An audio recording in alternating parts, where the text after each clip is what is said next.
SSC में पढ़ाने से ज्यादा दिमाग इसी चीज में लगाना पड़ता है कि कब किसको नीचा दिखा के हम आगे बढ़ जाए।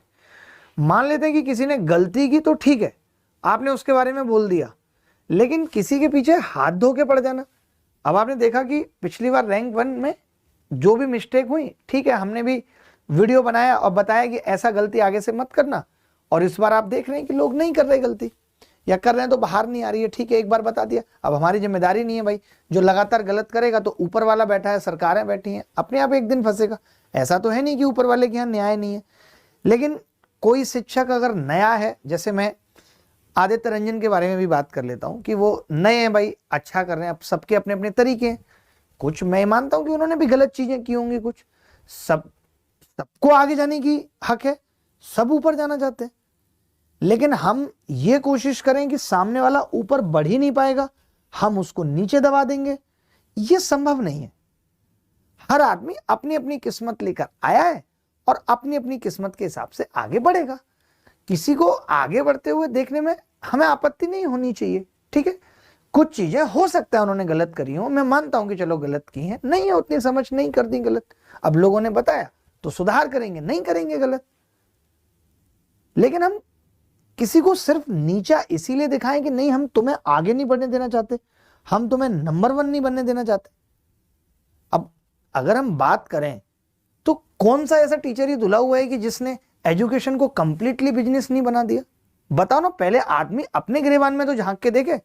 आज अगर मैं किसी के बारे में कुछ भी उंगली उठा देता हूं ना और कह पाता हूं, तो मैं अपने उन उसूलों पे आज भी चला हूं।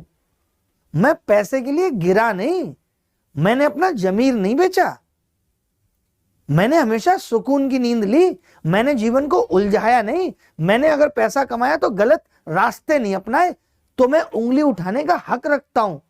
लेकिन आज मैं देखता हूं कि वो लोग भी उंगली उठाते जो खुद वही सब गंदगी कर रहे हैं।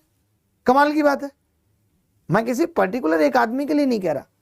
अरे सब कुछ इतना अच्छा चल रहा है, ठीक है, 2-4 लोग गलती करेंगे, आज नहीं कल उन्हें भगवान फल देगा। बच्चे खुद एसएससी में जो आ रहे हैं, कोई वो गधे नहीं है, बेवकूफ नहीं है, खुद ग्रेजुएट होके आ रहे हैं, ग्रेजुएशन के बाद आ रहे हैं। अब अगर उनमें उतनी भी अकल नहीं है, सही गलत पहचानने की भी अकल नहीं है, तो क्या ही सरकारी नौकरी करेंगे, वो तो लायक भी नहीं है सरकारी नौकरी के। जो बच्चे अपना टीचर चुनने में भी इतने कंफ्यूज हैं, मुझे तो उनकी डिसीजन मेकिंग पे ही शक है कि वो सरकारी नौकरी में भी जाके क्या डिसीजन लेंगे, उनकी तो डिसीजन मेकिंग ही खराब है। तो बच्चों को हक है कि वो अपने हिसाब से अपना शिक्षक चुन सकते हैं, एक बार नहीं। और देखिए एक चीज मैं और यहां पे बताना चाहता हूं कि कोई भी बच्चा सेलेक्ट होता है वो एक टीचर पे पढ़ेगा, वो उसका पहला अटेम्प्ट था, एक टीचर पे पढ़ा, उसने सही से तैयारी नहीं की, इसका मतलब ये नहीं है कि वो टीचर खराब है। अब वो क्या करेगा, वो दूसरे टीचर पे आ जाएगा, अब वो दूसरे टीचर से पढ़ा, सेलेक्ट हो गया, उसको भी लगता है, टीचर को भी लगता है अरे हमने इसको सेलेक्ट करा दिया, पहले वाले नहीं करा पाए थे। मैं बता देता हूं, ऐसा ना कॉमन होता है, जैसे पहले वो उस टीचर से आया, फिर मेरे पास आया और सेलेक्ट हो गया, मैंने वाई ले ली। ऐसे मेरे पास से भी बहुत सारे बच्चे उस टीचर पे गए होंगे जो यहां से कुछ सीख गए, अब वहां जाके सीख रहे, उसने वाई ले ली। तो ये बहुत एक नॉर्मल सी चीज है, बताइए, आप कोई बहुत बड़ी चीज नहीं है जिसपे हम चिल्लाएं। तो रिक्वेस्ट है, आप भी मत कमेंट करिए, पढ़ाई करते हैं अपना, आगे जीवन सुधारेंगे हम भी आप भी। कितनी जिनकी जिंदगी बची है, ये शरीर पे लीज पे मिला हुआ है, एक दिन ये भी छोड़ के चले जाना है। किस बात की हार जीत है, किस बात का बड़ा और छोटा है, और किस बात का नंबर 1 नंबर 2।